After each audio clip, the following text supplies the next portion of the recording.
By day, Grand Duke Konstantin was the exemplary saint of the Russian Empire.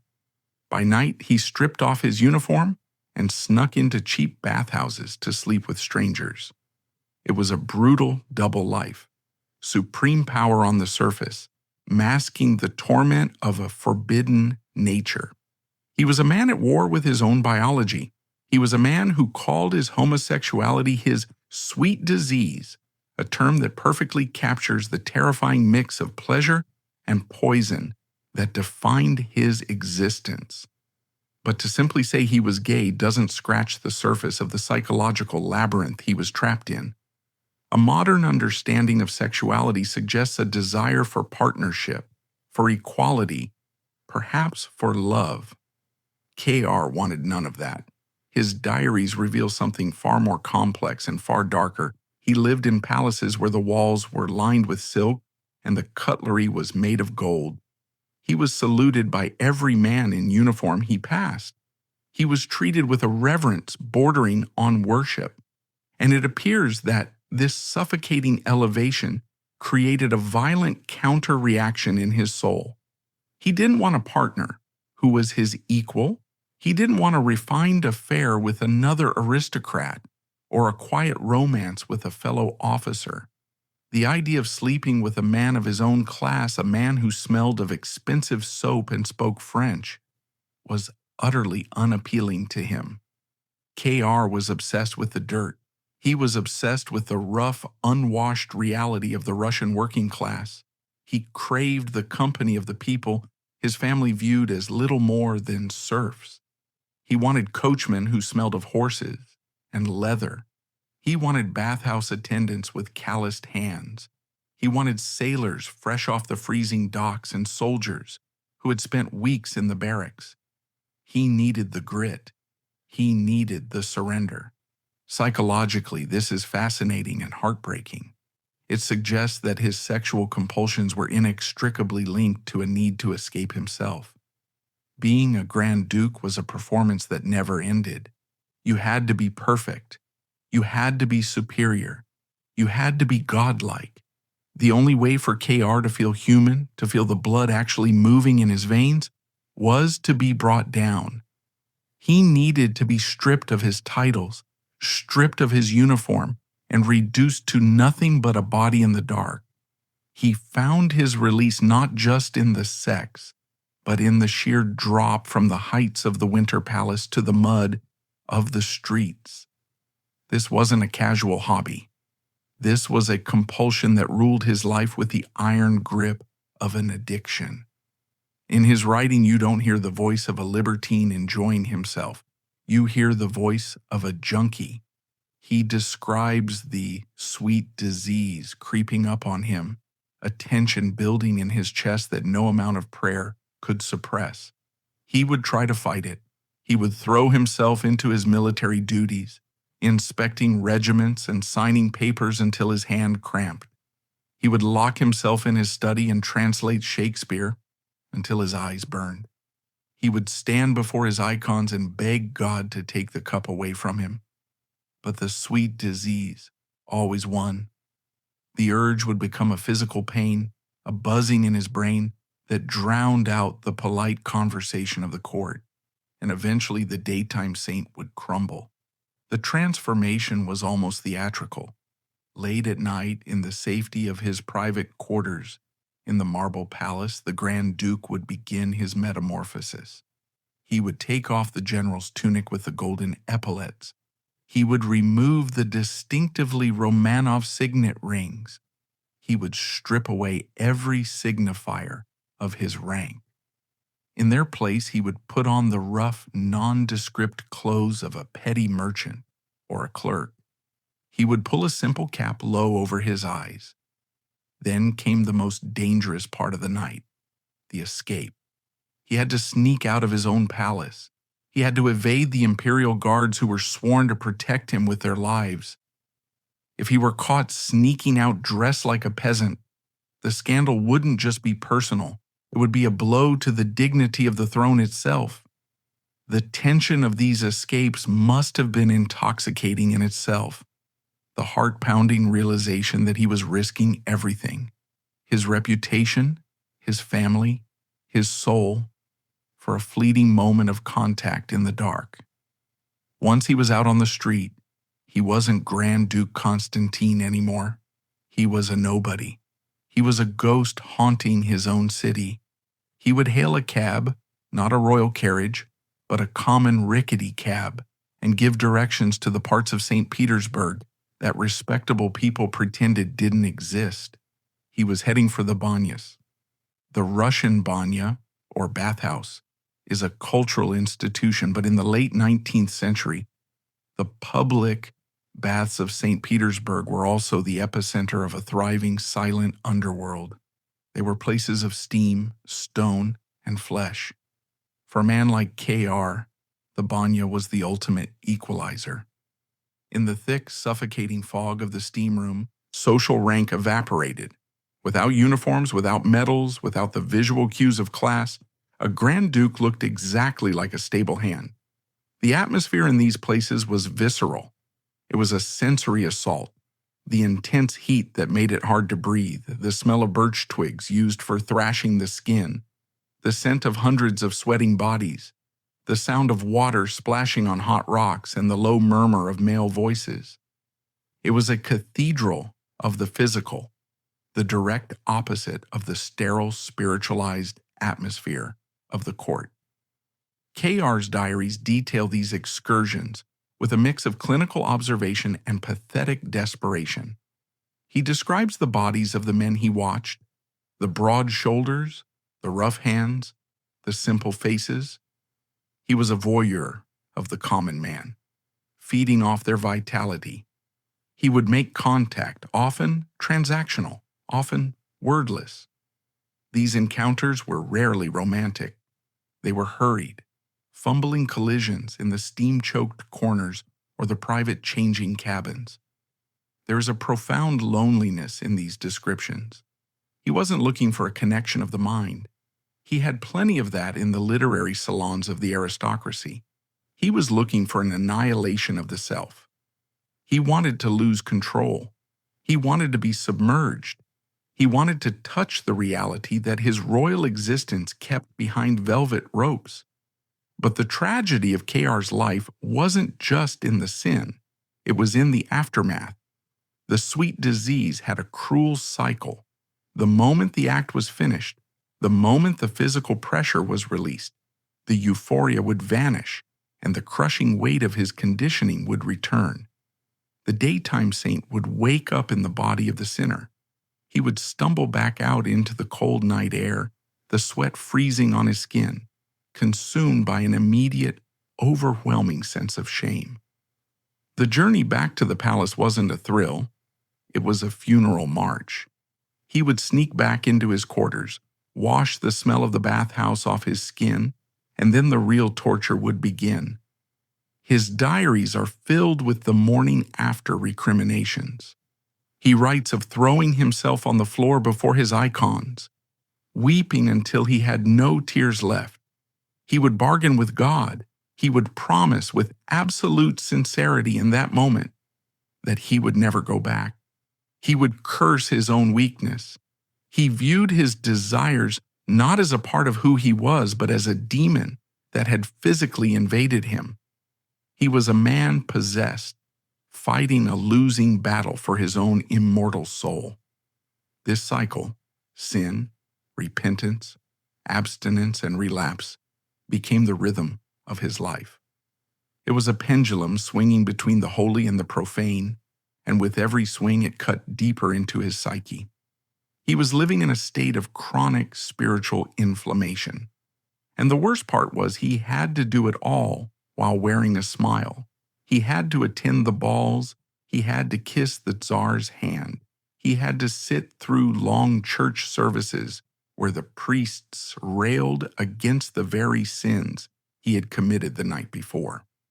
To maintain this facade, to build a wall between his public duties and his private hell, K.R. did what many men in his position have done throughout history. He built the ultimate disguise. He decided to become the perfect family man. In 1884, The walls of Grand Duke Konstantin's double life were beginning to feel dangerously thin. The whispers in St. Petersburg were quiet, but in a court as insular and paranoid as the Romanovs, even silence could be loud. He was 26 years old. He was handsome, titled, wealthy, and by all public metrics, the most eligible bachelor in the empire. In the eyes of the church and the state, there was only one acceptable next step, one final seal of approval that would solidify his standing, and perhaps he hoped finally cure him of his chaotic inner world. He had to marry. For a man in KR's position, marriage wasn't a romantic pursuit. It was a strategic deployment. It was the ultimate camouflage. If the banya was where he went to destroy his identity, the altar was where he went to fortify it. He needed a wife not just to bear his heirs, but to stand as a living, breathing shield between his secret self and the prying eyes of society. He needed a woman who was unimpeachable, devout, and crucially willing to play the role assigned to her without asking too many questions. He found this shield in Princess Elizabeth of Saxe-Altenburg. She was a German princess, as was the custom for Romanov brides, and in the family chronicles she is often described with polite, underwhelming adjectives. She wasn't a breathtaking beauty like the Empress. She wasn't a dazzling wit who charmed the salons of Paris or London. She was quiet, she was plain, and she was dutiful. When she converted to Orthodoxy and took the name Elizabeth Mavrikyevna, known to the family simply as Mavra, she accepted her destiny with a stoic grace that would define her entire life. But for KR, the courtship was a source of profound anxiety. His diaries from this period are painful to read. There is no breathless anticipation of a lover's touch. Instead, there is a grim determination, the kind of steeling of the nerves one sees in a soldier before a battle he knows he might lose. He liked Mavra. He respected her. In his letters, he speaks of her with a genuine, gentle affection. But he speaks of her as one might speak of a dear younger sister or a trusted cousin.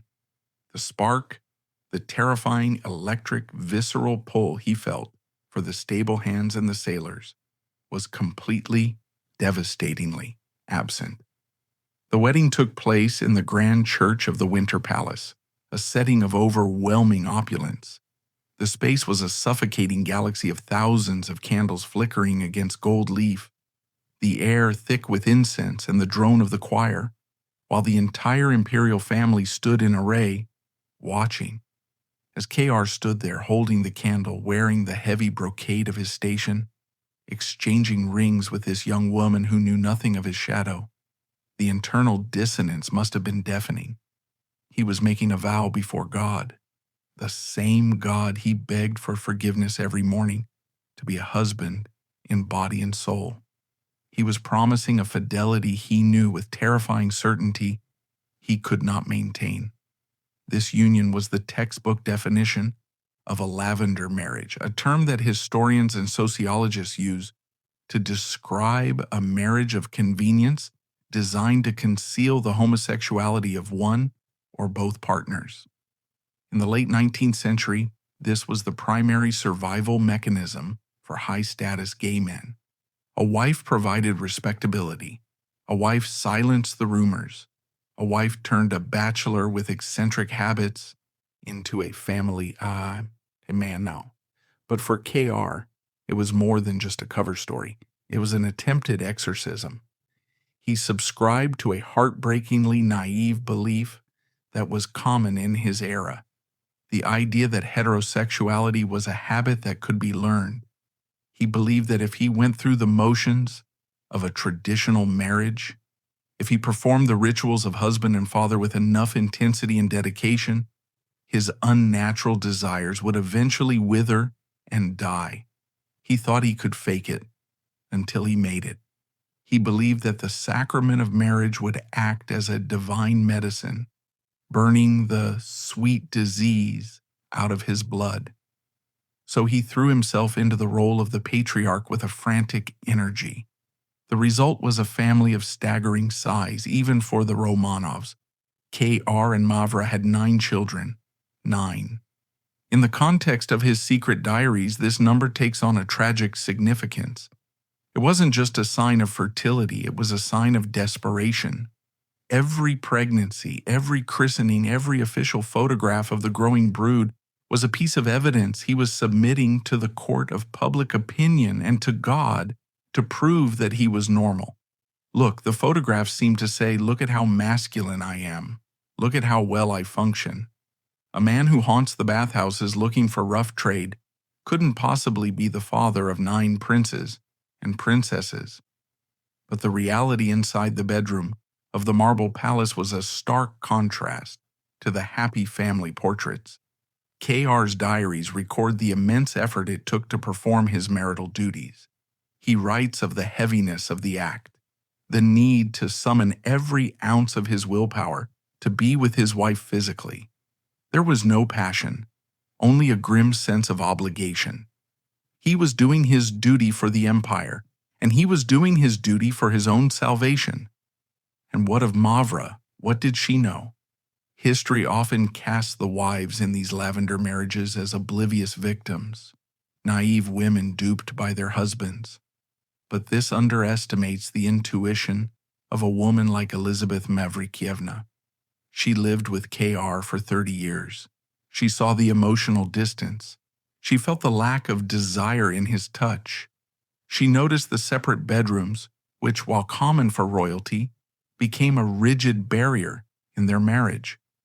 She saw the way his eyes didn't linger on her, and perhaps she saw the way they lingered on the young rhythmic gymnasts or the soldiers in the parade grounds. It is almost certain that Mavra knew something was wrong. She may not have known the sordid details of the bathhouses. That was a world too far removed from her comprehension, but she knew she was not the object of her husband's desire, and yet she stayed. She played her part perfectly. In the unspoken contract of royal marriage, her job was to be the mother of the dynasty, to maintain dignity, and to support the Grand Duke.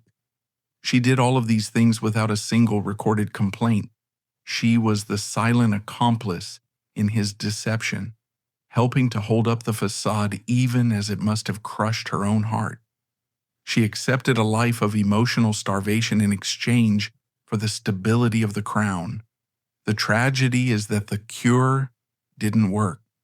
The 9 children, the busy nursery, the domestic routine, none of it touched the core of K.R.'s sweet disease. In fact, the pressure of the marriage often made the addiction worse. The more he forced himself to play the role of the saintly father and husband during the day, the more the tension built up inside him. The domestic tranquility of the marble palace became a cage. The cries of the babies, the polite tea times with Mavra, the endless parade of tutors and nannies, it all felt suffocatingly wholesome. The diaries reveal that his excursions to the bathhouses didn't stop after the wedding. They continued.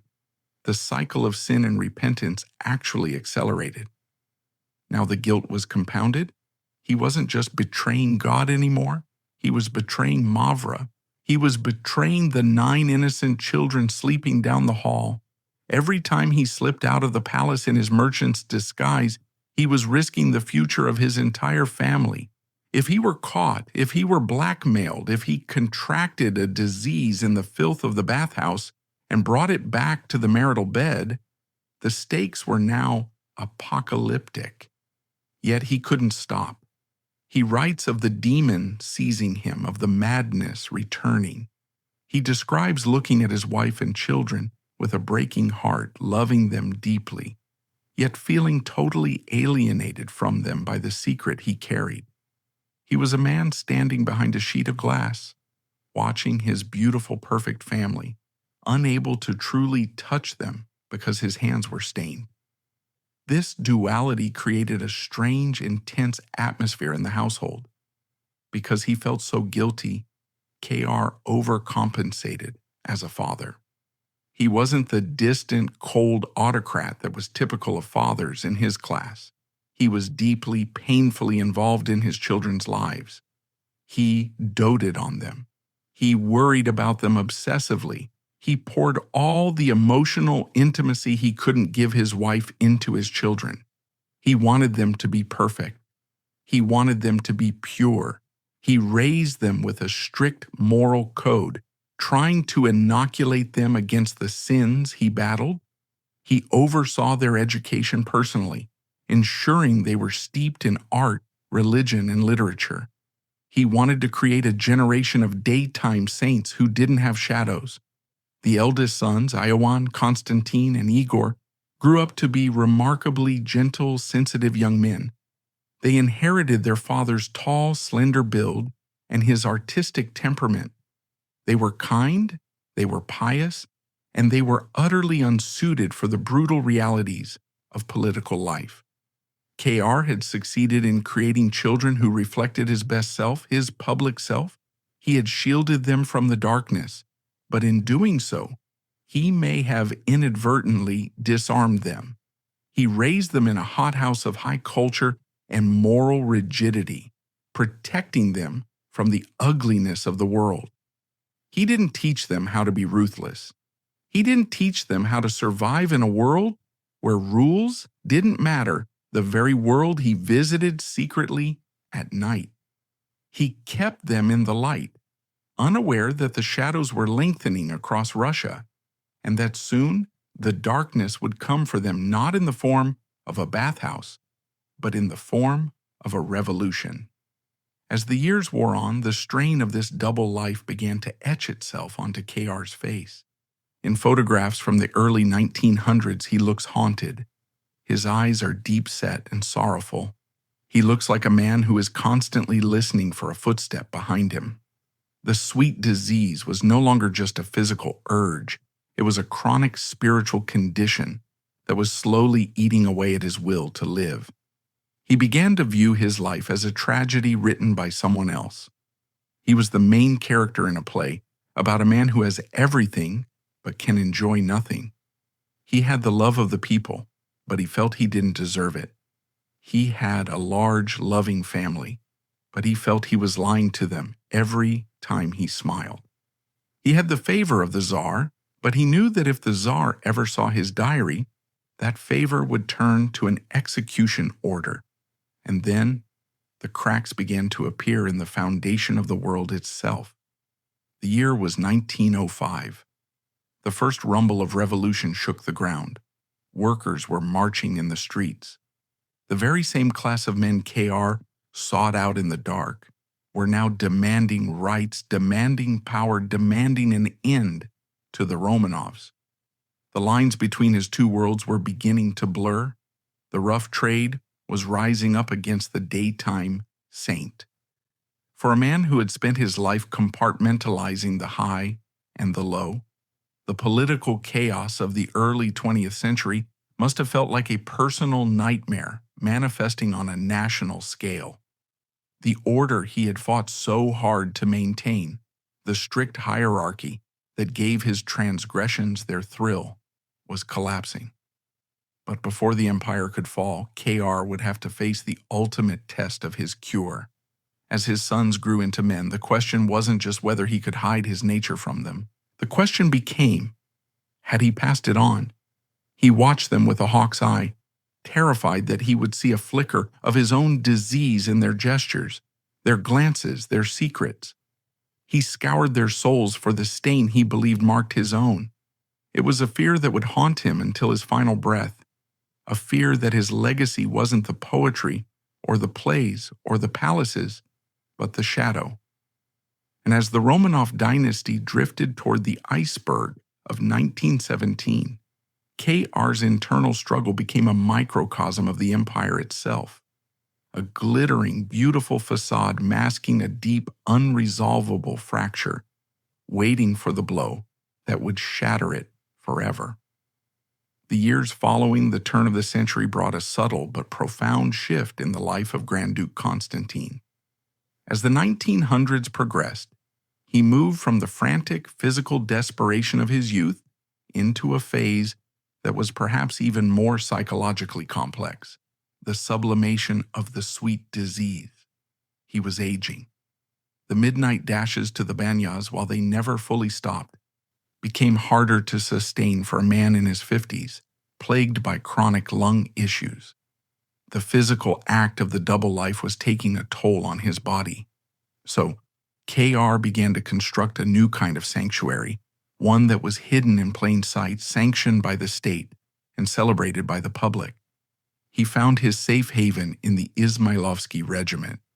In Imperial Russia, Grand Dukes were honorary commanders of elite military units.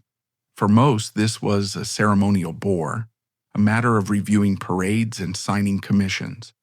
For KR, the Izmailovsky Regiment became his second home, his emotional anchor, and the primary outlet for his repressed desires. Here, in the barracks and the officers' mess, he was surrounded by men. It was a world of aggressive masculinity, sweat, leather, and camaraderie, the very aesthetic that fueled his private fantasies. But it was wrapped in the unimpeachable flag of patriotism. He poured his heart into the regiment. He wasn't just a distant commander. He was the father of the unit. He knew the soldiers' names. He fretted over their comfort, their food, and their uniforms. To the outside world, this looked like exemplary leadership. He was praised for his humanity and his dedication to the common soldier. But through the lens of his diaries, the dynamic takes on a different hue. The regiment allowed him to be intimate with men without suspicion. He could touch them, embrace them, guide them, and admire them under the guise of paternal care. He created a leisure center for the soldiers, a place for them to relax, read, and perform plays. He spent hours there, watching them, breathing in the atmosphere of youthful virility that he craved so desperately. It was a masterful, if unconscious, act of sublimation. He took the mud of his bathhouse obsession and tried to refine it into something noble. He convinced himself that his feelings for these young men were purely fatherly, spiritual, Greek love in the highest Platonic sense. But his journals betray him. He writes of specific officers with a breathless adoration that is unmistakably romantic. He cataloged their looks, their smiles, and their movements with the obsessive eye of a lover, all while maintaining the stiff upper lip of a general. This was the Indian summer of KR's life, a period of golden, hazy warmth before the winter set in. It was a time when he managed to balance the scales of his existence more successfully than ever before. He had his regiment, he had his growing family, and he had the theater. If the regiment was his emotional outlet, the stage was his psychological confession booth.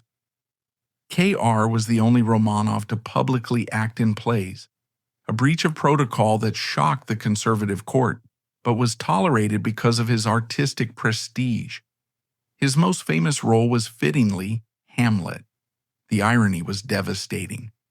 Here was a Russian Grand Duke, a man tortured by a secret that was tearing his soul apart, standing on stage in front of the St. Petersburg elite, reciting the lines of the Prince of Denmark, another royal paralyzed by indecision, haunted by ghosts, and alienated from his own family. When KR asked to be or not to be, he wasn't just performing Shakespeare. He was asking the fundamental question of his own life. The applause was thunderous. The audience saw a brilliant performance. They had no idea they were witnessing a public therapy session. This era reached its zenith in 1913 during the Romanov tercentenary celebrations. It was the 300th anniversary of the dynasty's rule. St. Petersburg was awash in bunting, fireworks, and religious processions. KR, now 55 years old, stood near the center of it all. He looked the part of the elder statesman, gray-bearded, dignified, flanked by his beautiful wife and his tall, handsome sons.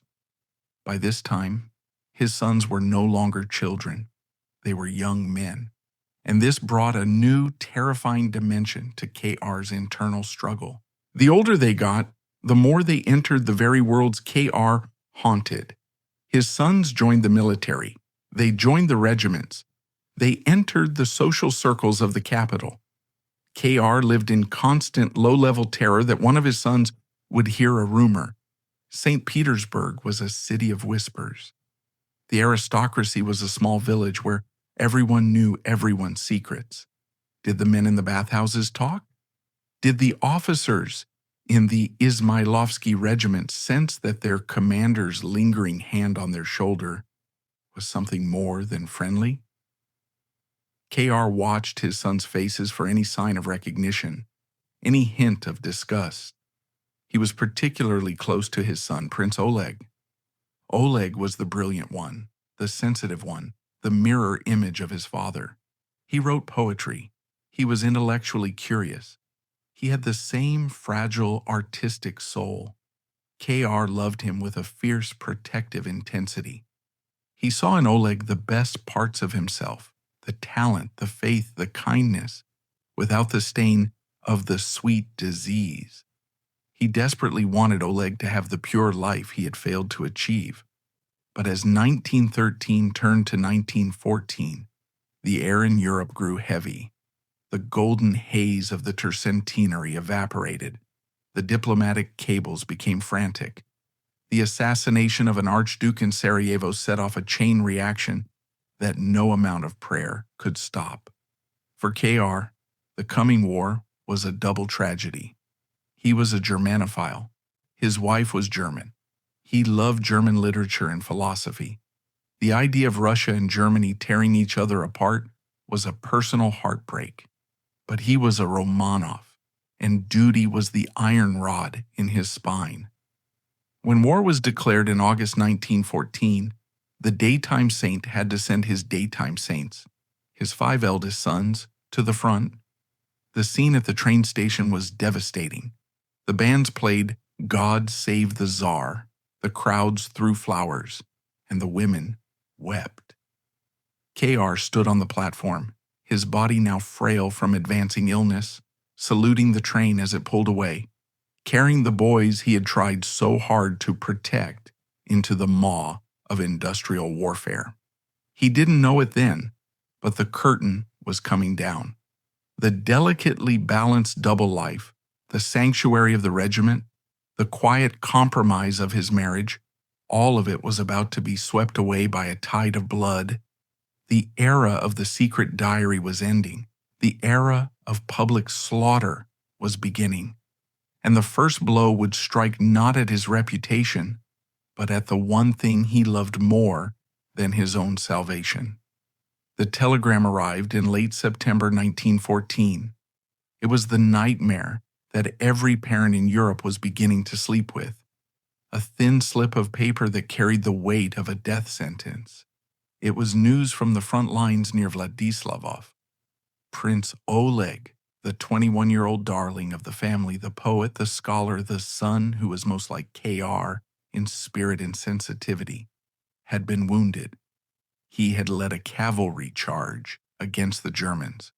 It was a moment of reckless, romantic bravery, the kind of gallant war the Romanovs had been raised to believe in, the kind that was rapidly being erased by the machine guns and artillery of the 20th century. Oleg had been struck in the leg.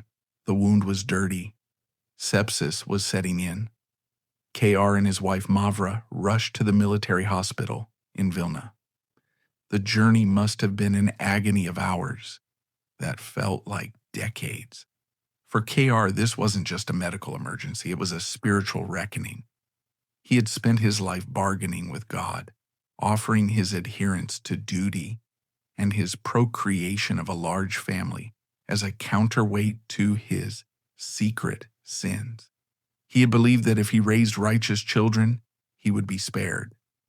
Now the favorite child, the one who held the most promise, was lying on a cot, burning up with fever.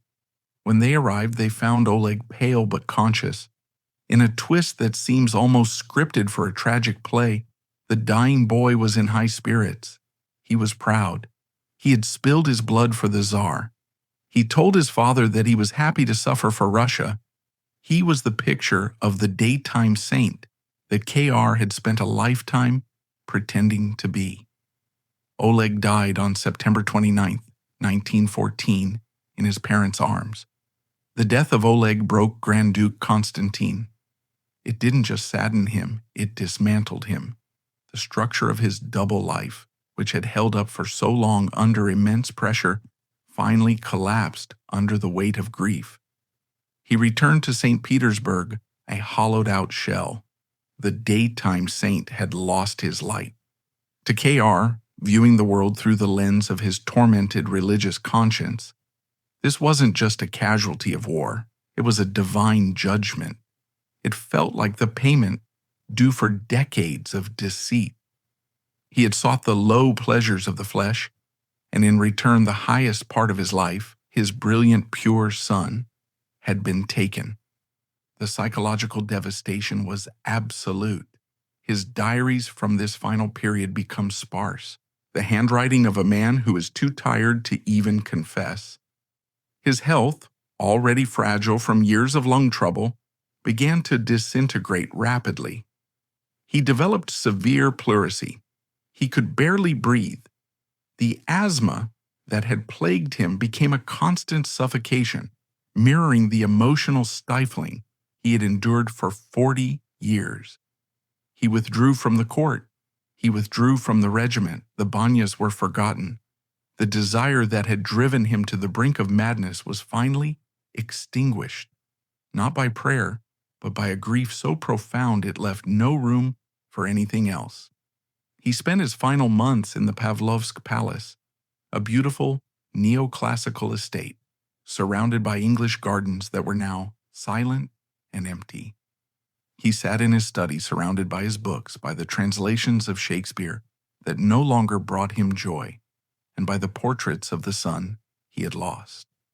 He was watching the twilight of his own life, and unbeknownst to him, the twilight of his entire world. There is a profound, bitter irony in the timing of his end. As 1915 dragged on, the war news turned catastrophic. The Russian army was retreating. The mood in the capital was turning ugly. The whispers against the Romanovs were turning into shouts. But KR was slowly drifting away from it all. On June 15, 1915, Grand Duke Konstantin Konstantinovich died. He was 57 years old. He was the last Romanov to die with the full dignity of his station. He was the last to be given a grand state funeral. He was laid to rest in the Grand Ducal burial vault in the Peter and Paul Fortress, the traditional necropolis of the dynasty. The liturgy was sung, the incense rose to the painted domes, and the cannons fired their salute. The Tsar Nicholas II walked behind the coffin, his face etched with worry, perhaps realizing that he was burying not just an uncle, but one of the last pillars of the old order. KR had escaped. He had checked out of the hotel just before it caught fire. He died believing that the worst had already happened, that the death of Oleg was the ultimate tragedy. He was mercifully, blessedly wrong. He was spared the sight of what was coming. He never had to see the revolution. He never had to see the mobs storming the palaces he loved. He never had to see his secret diaries seized by Bolshevik commissars, his soul laid bare for the ridicule of the proletariat. And most importantly, he never had to see what would happen to the rest of his children, because while KR was safe in his marble tomb, his legacy was still walking the earth. He had left behind a widow and a brood of children who had been raised in the hothouse of his protection. He had raised them to be gentle. He had raised them to be artistic. He had raised them to be good Christians in a world that was about to be taken over by atheistic wolves. The sons he left behind, Johann, Konstantin, and Igor, were the living products of his cure. They were tall, handsome, and terrifyingly naive. They had their father's height and their father's heart, but they lacked his shadow. They didn't have the street smarts he had acquired in the dark alleys of the capital. They didn't know how to hide. They didn't know how to lie. They were daytime saints through and through, wholly unprepared for the night that was about to fall. When the news of KR's death spread, the public mourned the poet, the patriot, the grieving father. They mourned the mask. No one at the funeral knew about the man in the merchant's cap. No one knew about the coachman and the bathhouse attendants. That story was buried with him, sealed in the stone sarcophagus, waiting for a future generation to break the seal. Yet, as the heavy stone lid slid over his coffin in the summer of 1915, it did not just seal his fate, it signaled the beginning of a terrifying countdown for the naive sons he had left defenseless in a crumbling empire. The protection of his name evaporated. The father of the Izmailovsky regiment was gone, and soon the regiment itself would dissolve into the chaos of mutiny. The walls of the palaces were high, but they weren't high enough to keep out the tide of history. KR's struggle was over. He had fought the war between the saint and the sinner to a standstill, and death had declared a truce. But for his sons, the war was just beginning. And unlike their father, who fought his battles in the steam-filled privacy of a bathhouse, they would have to face their end in the cold, hard light of a Siberian forest. The silence that fell over the Romanov dynasty after Grand Duke Konstantin's funeral was short-lived. In the 2 years following his death, the slow erosion of the Russian Empire turned into a landslide. By 1917, the unthinkable had happened. The Tsar had abdicated, the monarchy was dissolved, and the streets of St. Petersburg, now renamed Petrograd to sound less German, were ruled by the mob. For KR's widow, Mavra, and her children, the world had turned upside down. The daytime saint was gone, and his family was left exposed in a society that suddenly viewed their very existence as a crime. They were no longer royalty. They were citizens of the former imperial house, a designation that carried a subtle but unmistakable threat. It is here that the tragedy of KR's parenting really begins to bear its bitter fruit. Remember the boys he raised, Duke Konstantin and Igor? They were men now, in their late 20s and early 30s. But they were men molded by their father's specific neuroses. KR had raised them to be gentle, to be artistically sensitive, to be deeply religious. He had shielded them from the harsh realities of the world to protect them from the sin he felt within himself. He had created a brood of doves in a country that was rapidly being taken over by wolves. When the Bolsheviks seized total power in October 1917, the net began to tighten. At first it was just harassment. The family was kicked out of the Pavlovsk palace. They had their property confiscated. They were subjected to humiliating searches. But the sons of KR didn't fight back. They didn't plot counter-revolutions. They didn't try to flee the country, even when they had the chance. They did exactly what their father would have done. They prayed, they submitted to authority, and they trusted in God's will. They were constitutionally incapable of understanding the level of violence that was heading their way. In the spring of 1918, the Bolshevik secret police, the Cheka, issued the order. The Konstantinovichi, the sons of Konstantin, were to be arrested and exiled to the Urals. It was the same path the Tsar and his family were on. It was a death march disguised as a relocation. Mavra was forced to say goodbye to her sons. One can only imagine the scene. The aging widow, who had already buried her husband and her favorite son, Oleg, now watching 3 more of her boys being loaded onto a train under armed guard. She would never see them again. The brothers, along with their cousin Prince Vladimir Paley and the Grand Duchess Elizabeth Feodorovna, were taken to the remote industrial town of Alapayevsk. They were housed in a small red brick schoolhouse on the edge of town. The accounts of their captivity in Alapayevsk are heartbreakingly reminiscent of their father's life. They didn't rage against their captors. They turned their prison into a monastery. They planted a vegetable garden. They read the Bible aloud to each other. They sang the hymns their father had taught them in the palace chapel. Even in the face of doom, they maintained that daytime saint composure. The local guards were reportedly baffled by them. These weren't the blood-sucking tyrants the revolutionary propaganda had described. They were polite, quiet, melancholy men.